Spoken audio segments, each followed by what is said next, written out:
Bismillahirrahmanirrahim. Assalamualaikum warahmatullahi wabarakatuh. Sahabat yang beriman, hampir semua orang tidak ingin sakit, sehingga mereka memohon kepada Allah Subhanahu wa Ta'ala dengan doa untuk orang sakit. Selain itu, kita juga bisa pergi ke dokter untuk mengetahui sumber penyakit dan meminta resep untuk kesembuhan dari penyakit yang diderita. Meski demikian, sebagai umat muslim tetap harus memanjatkan doa kepada Allah Subhanahu wa Ta'ala untuk meminta kesembuhan dan dijauhkan dari rasa sakit. Berikut ini beberapa doa untuk memohon kesembuhan yang dibaca Rasulullah SAW.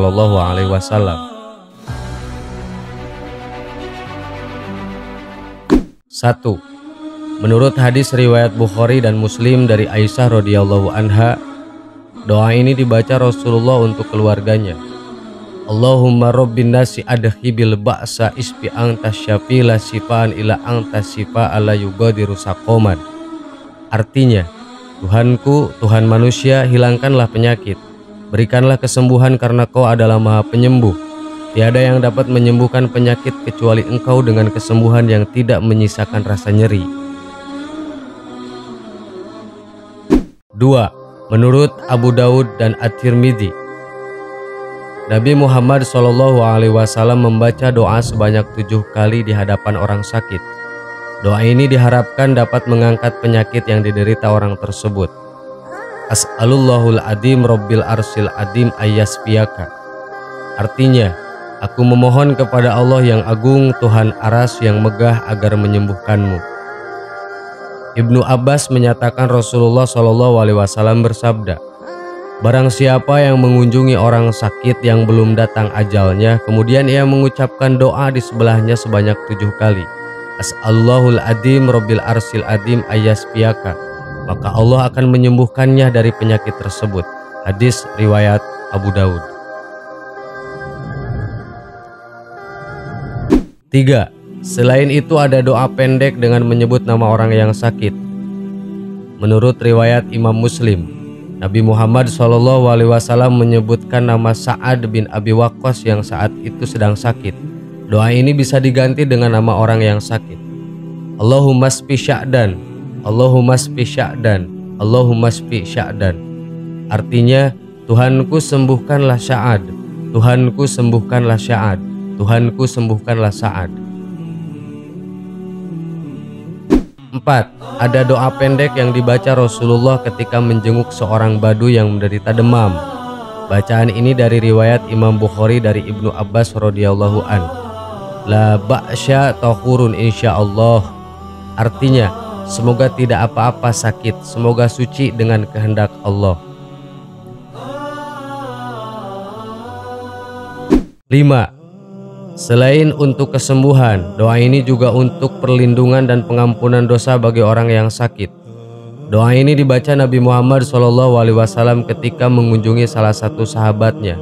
Diriwayatkan Ibnu Sunni, syafaqallahu saqomaka wa ghafaro dan baka wa afaka fi dinika wa jismika ila muddati azalika. Artinya, wahai sebut nama orang yang sakit, semoga Allah menyembuhkanmu, mengampuni dosamu, dan mengafiatkanmu dalam hal agama serta fisikmu sepanjang usia. Bisa juga membaca doa ini, Bismillahi a'udzubillahi min syarri ma ajidu wa uhadziru. Artinya, dengan nama Allah aku berlindung kepada Allah dari segala keburukan dari apa yang aku rasakan, berhati-hati dan khawatir darinya. Doa ini dianjurkan dibaca 7 kali sambil memegang bagian tubuh yang sakit. Doa ini bisa dibaca orang yang sedang sakit atau yang menjenguknya. 6. Doa lain yang bisa dibacakan saat melihat orang sakit. Bismillah turbatu ardina birikoti ba'dina yushifa syaqimuna biizni rabbina. Artinya, dengan nama Allah, tanah adalah bumi kami, dengan air liur sebagian kami, yaitu orang yang sakit meludahi telunjuknya dan menyentuhkannya ke tanah dan menyapukannya ke bagian tubuh yang sakit, menyembuhkan rasa sakit kami dengan izin Tuhan kami. Sahabat yang beriman, itulah beberapa doa untuk memohon kesembuhan yang sering dibaca oleh Rasulullah SAW. Semoga bermanfaat. Amin, wallahu alam. Wassalamualaikum warahmatullahi wabarakatuh.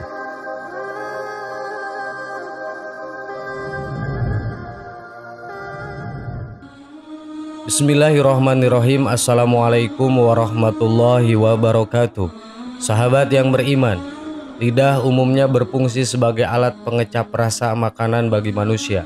Selain itu, lidah juga digunakan sebagai alat berkomunikasi. Tak hanya pada manusia, lidah juga dianugerahkan kepada sebagian hewan lainnya. Akan tetapi, tahukah kamu hewan yang tergolong tidak memiliki lidah? Jika diperhatikan, ikan rupanya tidak memiliki lidah.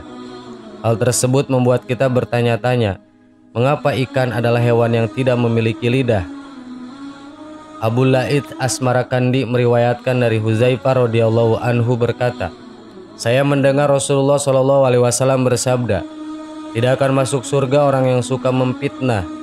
Diriwayatkan juga dari Abu Hurairah radhiyallahu anhu, Rasulullah Shallallahu alaihi wasallam bersabda, apakah kamu tahu siapakah sejahat-jahatnya manusia?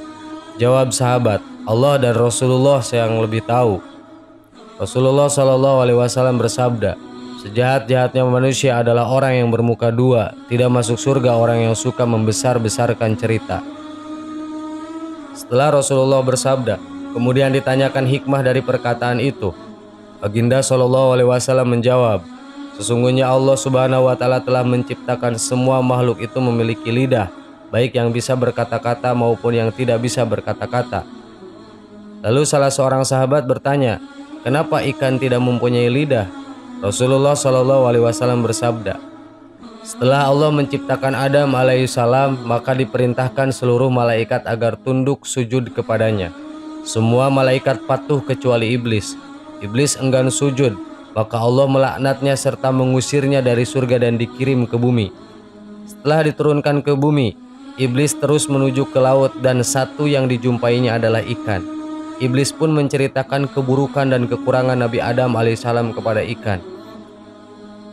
Iblis berkata, sesungguhnya Adam itu sangat suka memburu dan membunuh binatang-binatang yang ada di lautan dan daratan. Setelah ikan mendengar kata-kata iblis, dia pun segera menceritakan kepada binatang laut yang lain tentang Adam alaihissalam. Hal tersebut menjadikan Allah Subhanahu wa Ta'ala tidak menyukai perbuatan ikan. Kemudian dihilangkanlah lidah ikan agar tidak lagi dapat menyampaikan berita yang bukan sebenarnya.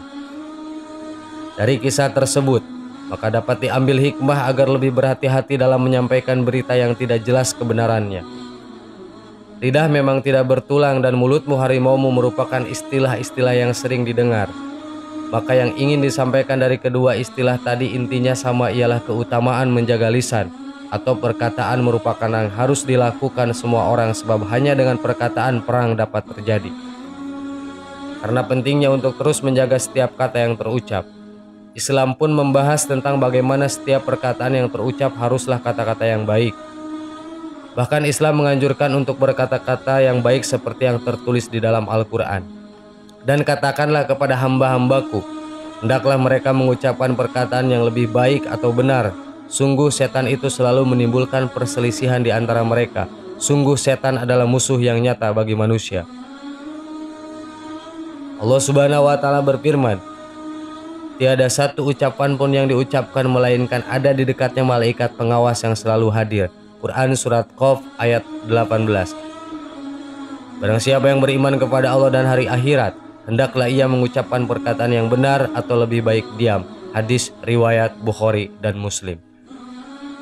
Seorang sahabat pernah bertanya kepada Rasulullah, apa penyebab terbesar orang masuk neraka? Nabi menjawab, karena lidah dan kemaluannya. Hadis riwayat Tirmidzi.